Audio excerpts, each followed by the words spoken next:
Саламатсыздар ма, құрметті студенттер?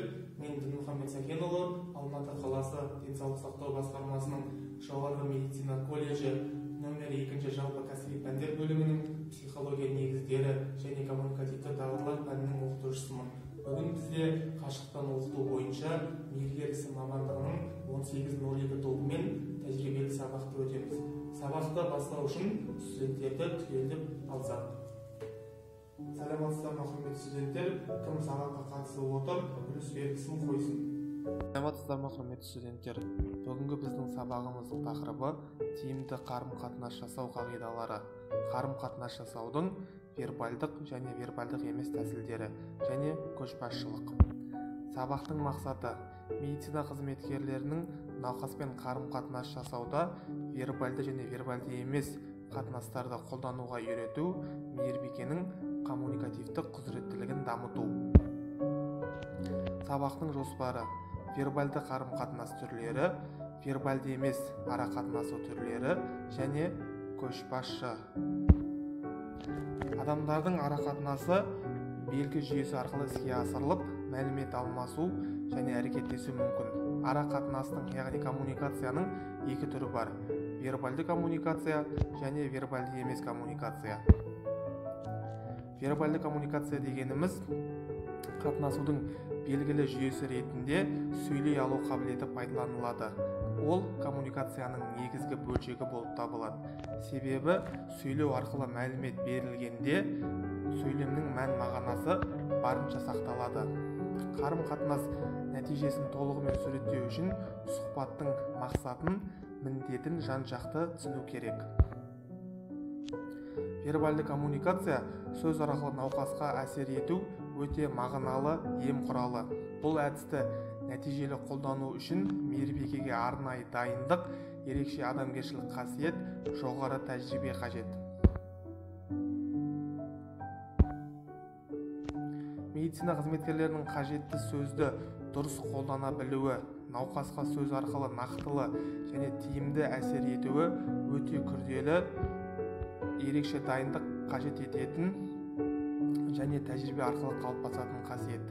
Науқаспен жанасуы, көріп зерттеуі, ем тағайындап нұсқау беруі тек сөз арқылы бейнеленіп іске асырылуына байланысты медициналық қызметкердің науқасқа айтылатын сөзіне ерекше талап қойылады.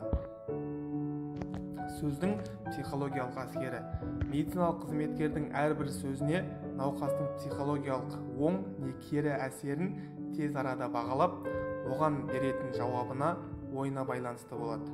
Яғни сөз арқылы науқасқа психологиялық әсер беріп, оның жауабына байланысты келесі ойын жеткізеді. Медициналық қызметкердің айтылған сөзі, нұсқауы іске асырылып, орындалу үшін оның дауысы жайлы, ұнамды болу керек. Науқасқа тез, асыға, қатал және жоғары дауыста сөйлеуге болмайды.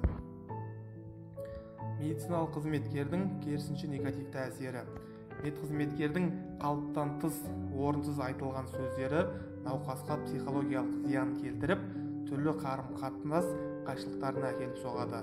Бұның салдарынан ятерогения, яғни медицина қызметкерінің абайсыз айтқан сөзінен туатын невроз аурулары пайда болады.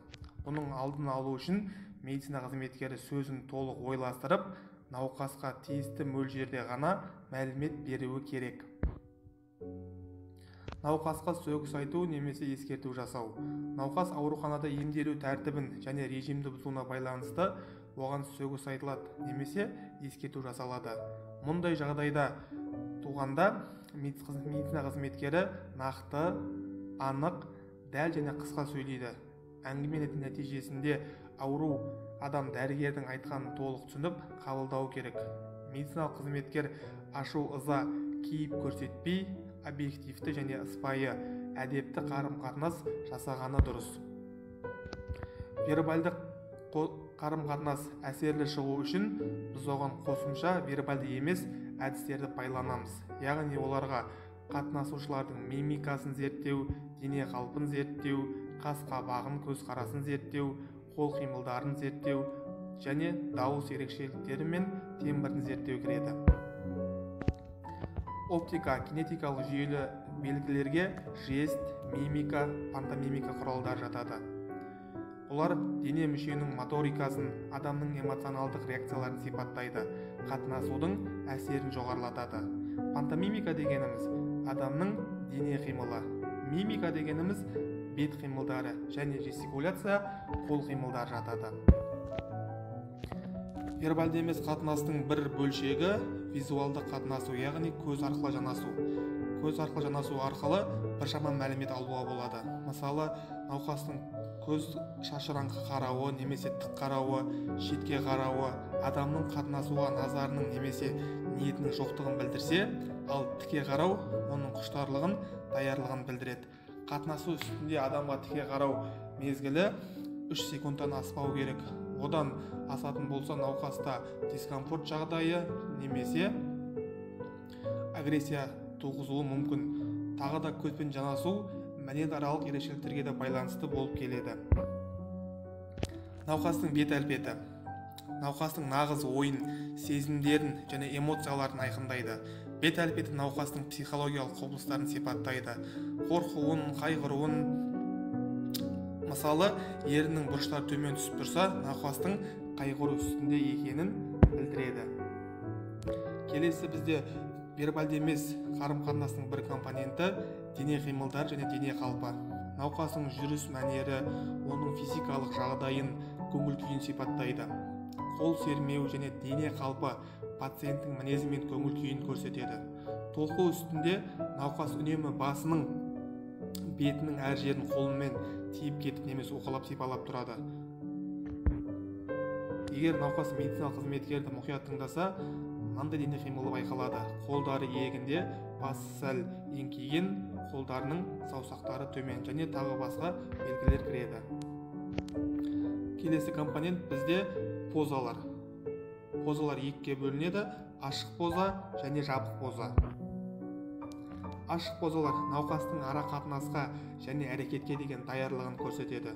Оларға кіретіндер басы және денесі қатынасушыға қарай бұралған, бетке тік қарау жататын болса, жабық позаларға науқастың қатынасуға қарсылық жасағанын сездіреді. Яғни бұл жерде науқас қолын кеудесіне айқастыра тұруы, Наполеон позасы, аяғын айқастыра қол үшін қалтаға салуы немесе қолдарының арқасына жасыруы, жерге немесе есікке қайта-қайта қарай беру белгілері жатады. Келесі бізде вербалды емес қарым-қатынастың бір компоненті бұл паралингвистикалық компоненттер. Яғни бұл жерде есінеу, терең демалу және тағы басқа сөйлеу тәсілін жатпаса да мағыналы болады. Науқастың жағдайын, көңіл күйін, мәліметке көзқарасын білдіреді. Бұлардың арасында келесі маңызды рөл атқаратын белгілер: дауыстың қаттылығы, дауыстың ырғағы, дауыстың қарқындылығы және дауыстың тембрі кіреді. Тұлғаралық қатынасудың дистанциялары.